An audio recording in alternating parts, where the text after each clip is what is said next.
નમસ્કાર વિદ્યાર્થી મિત્રો, સ્વાગત છે આપનું ગુજરાતી પાઠશાલામાં। આજે આપણે જોઈએ ધોરણ 8 હિન્દી વિષયમાં કાવ્ય 8 છે માં કહ એક કહાની, એનો અભ્યાસ અને સ્વાધ્યાયનું સંપૂર્ણ સોલ્યુશન જોવાના છે। વિદ્યાર્થી મિત્રો, તમે આ ચેનલ પર નવા હોય તો ચેનલને સબસ્ક્રાઇબ કરી બાજુમાં રહેલો બેલ આઇકોન દબાવો, જેનાથી આવનાર તમામ સ્વાધ્યાય તમને મળતા રહે। આગળના 1 થી 7 પાઠ કાવ્યના સ્વાધ્યાયનું સોલ્યુશન પણ આ ચેનલ પર મૂકવામાં આવેલું છે। જોઈએ આપણે અભ્યાસ અને સ્વાધ્યાય। पहला જોઈશું અભ્યાસનું સોલ્યુશન। प्रश्न 1 છે, निम्नलिखित प्रश्नों के उत्तर दीजिए। 1, राहुल के पिताजी कहाँ भ्रमण कर रहे थे, कब? राहुल के पिताजी बड़े सवेरे बगीचे में भ्रमण करते थे। बीजू, आखेटक ने राहुल के पिताजी से क्या मांगा? उत्तर, आखेटक ने राहुल के पिताजी से अपना शिकार मांगा। त्रीजू, उपवन की शोभा कैसी थी? उत्तर, उपवन में तरह तरह के रंगों वाले फूल खिले थे। उन फूलों पर ओस की बूंदें चमक रही थी। हवा के हल्के झोंकों से जब वे बूंदें एक दूसरे से मिलती थी तो उनमें लहर सी उत्पन्न हो जाती थी। फूलों की सुगंध सारे उपवन में फैली हुई थी। पेड़ों पर बैठे पक्षी कलकल स्वर में गा रहे थे। इस प्रकार सुबह के समय उपवन की शोभा अत्यंत मनोहर थी। चौथू, माँ से कहानी सुनकर पुत्र ने क्या निर्णय सुनाया? पुत्र छोटा था पर बुद्धिमान था। माँ से कहानी सुनकर उसे पक्षी के प्रति सहानुभूति उत्पन्न हुई। उसने कहा कि यदि कोई किसी निर्दोष को मारे तो दूसरा उसे क्यों न बचाए। न्याय में दया की भावना होनी चाहिए, इसलिए रक्षक हमेशा भक्षक से बड़ा होता है। 5मो प्रश्न है, प्रस्तुत कथा काव्य का सार लिखिए। राजकुमार सिद्धार्थ तप करने के लिए घर बार छोड़कर वन में चले गए थे। उनकी पत्नी का नाम यशोधरा था। राहुल उनका पुत्र था। एक दिन नन्हे राहुल ने माँ से कहानी सुनाने का आग्रह किया। तब यशोधरा ने उसे सिद्धार्थ के बचपन की एक घटना सुनाई। एक सुबह सिद्धार्थ बगीचे में टहल रहे थे। अचानक बाण से घायल एक हंस उनके पास आकर गिरा। सिद्धार्थ ने उसे उठा लिया। जरूरी उपचार कर उन्होंने हंस को बचा लिया। थोड़ी ही देर में हंस को घायल करने वाला शिकारी वहां पहुंचा। उसने राजकुमार सिद्धार्थ से अपना शिकार मांगा। सिद्धार्थ ने उसे हंस देने से साफ इनकार कर दिया। शिकारी बोला, यह हंस मेरे बाण से घायल हुआ है, इसलिए यह मेरा है। सिद्धार्थ ने कहा, मैंने इसे बचाया है, इसलिए इस हंस पर मेरा अधिकार है। दोनों में हंस को लेकर विवाद छिड़ गया। अंत में मामला न्यायालय में पहुंचा। यशोधरा ने राहुल को इतनी कहानी सुनाकर राहुल से कहा, अब तू बता कि घायल हंस पर किसका अधिकार होना चाहिए। राहुल ने कहा, इस मामले में न्याय दया के पक्ष में होना चाहिए। जिसने घायल हंस को बचाया उसी को हंस मिलना चाहिए, क्योंकि बचाने वाला मारने वाले से बड़ा होता है। माँ ने बेटे की प्रशंसा करते हुए कहा, तूने कहानी सुनी ही नहीं, उस पर विचार भी किया। तुझसे ऐसे ही न्याय की अपेक्षा थी। अगर जो ये प्रश्न, रेखांकित शब्दों के वचन बदलकर वाक्यों को दोबारा लिखिए। लड़की ने नई सलवार पहनी है, लड़कियों ने नई सलवारें पहनी है। बीजू, अध्यापक ने छात्र को कहानी सुनाई, अध्यापकों ने छात्रों को कहानियां सुनाई। 3, प्रधानमंत्री ने अपने मंत्री से देश की समस्या पर बातचीत की। प्रधानमंत्री ने अपने मंत्रियों से देश की समस्याओं पर बातचीत की। 4, इस पत्रिका में जो कविता छपी है वह बहुत मनोरंजक है।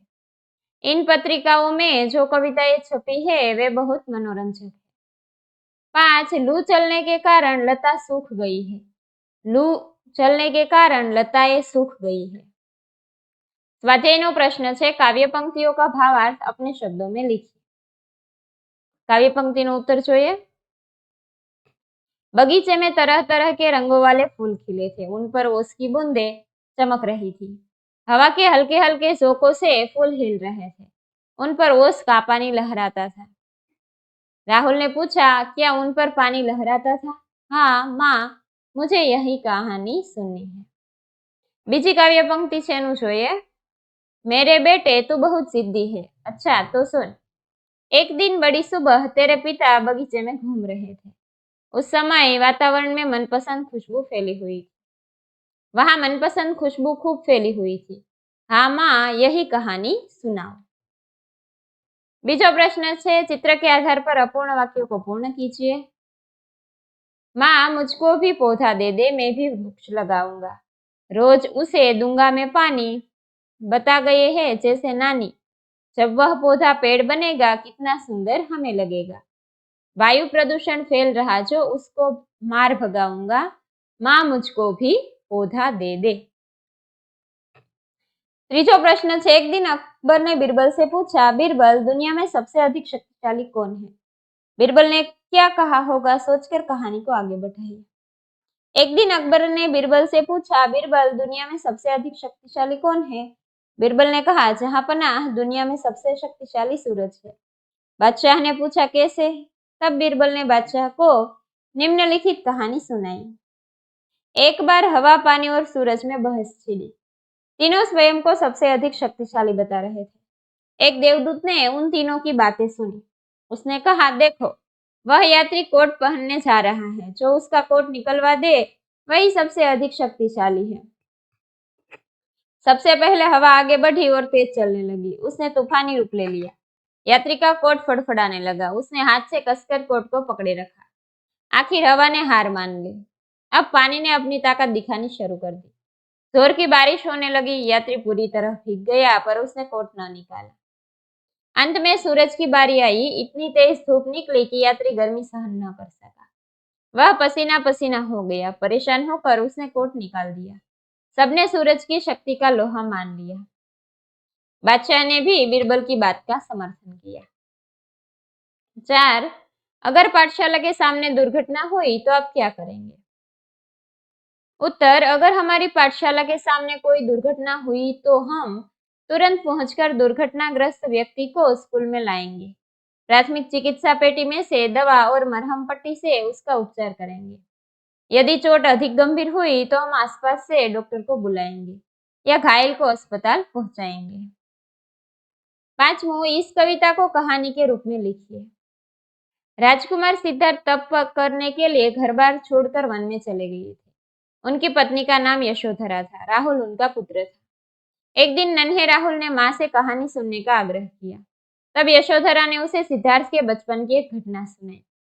एक सुबह सिद्धार्थ बगीचे में टहल रहे थे।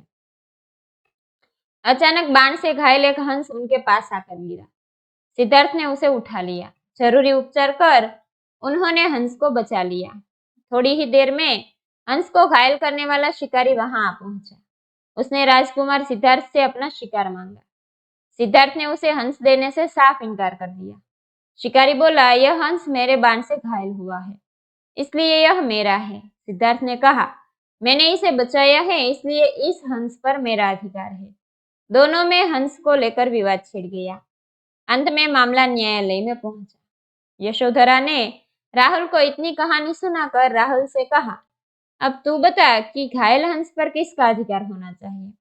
राहुल ने कहा, इस मामले में न्याय दया के पक्ष में होना चाहिए। जिसने घायल हंस को बचाया उसी को हंस मिलना चाहिए, क्योंकि बचाने वाला मारने वाले से बड़ा होता है। माँ ने बेटे की प्रशंसा करते हुए कहा, तूने कहानी सुनी ही नहीं, उस पर विचार भी किया है। तुझसे ऐसे ही न्याय की अपेक्षा थी। विद्यार्थी मित्रों, અહીંયા સોલ્યુશન પૂરું થાય છે। જો તમને વિડીયો પસંદ આવ્યો હોય તો વિડીયોને લાઈક કરજો અને અમારી ચેનલ સબસ્ક્રાઇબ કરવાનું ભૂલતા નહીં। Thank you for watching.